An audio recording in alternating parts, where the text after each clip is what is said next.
You'll have to excuse my funny robot sounding voice in this video. So this is the story map I have drawn. So if you have a look at where my mouse is, that's where I'll be pointing. So what I've decided to do before I start drawing my story map for my ending is just draw a few pictures to remind myself of what's happened in my story so far.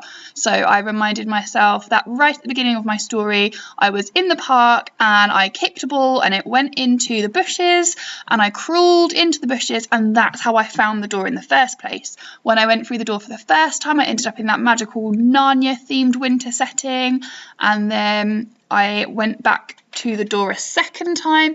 This time I ended up on the beach with all of those amazing kites. The first thing you need to think about, Year 3, when you're drawing your story map for your ending is how long later or how long is it going to be until you go back to the door again. So you are probably going to want to start your story ending with an adverbial phrase telling your reader when you are going back to the door. So I've decided to go back a few months later to the park again. Oh, I've lost my screen. There we go. So I've decided a few months later I'm going to go back to the park, and you can see I've been on the swings here. That's what I've decided is happening at the start of my ending. I'm in the park. I've said what the weather is like. I have described what I'm doing, and I've used a simile as well.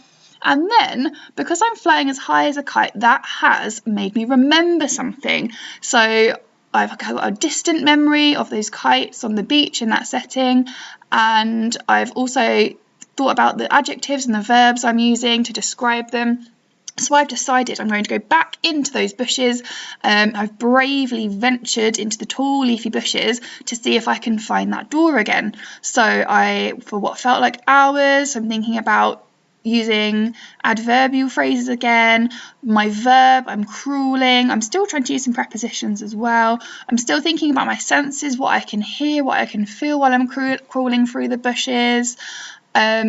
And then eventually I find that door again. So I've decided in my ending that the door is still going to be there, but it is going to be locked. So I crawl through the bushes and my head collides, and I'm still thinking about my verbs, thinking about my adjectives to describe everything.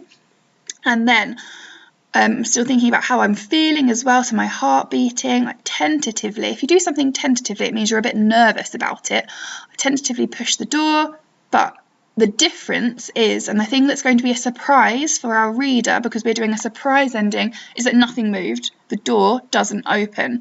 So usually when a door doesn't open, you would have another go at like maybe pulling on the doorknob or the door handle. And I've decided to describe the noise, so it's rattled, and how I did it impatiently, because obviously I'm really excited and kind of nervous to go back through that door again and see what's on the other side after the last two experiences. But then when I peered carefully, I've noticed that there is a keyhole the size of an ant. So instead of saying tiny, I've compared it to the size of an ant. So I'm looking, I've searched tirelessly on the ground for the key, but there is no key. So I've decided at the end of my story, it is a surprise ending, because the part that's happening to the door, the event, is different to the event that's happened with the door previously when I went into my two settings. So that's going to leave my reader with a bit of a mystery, because I'm feeling quite puzzled, because who has the key to the door? Does that mean that somebody else has the key and somebody else has gone into the door, through the doorway and into those other places as well?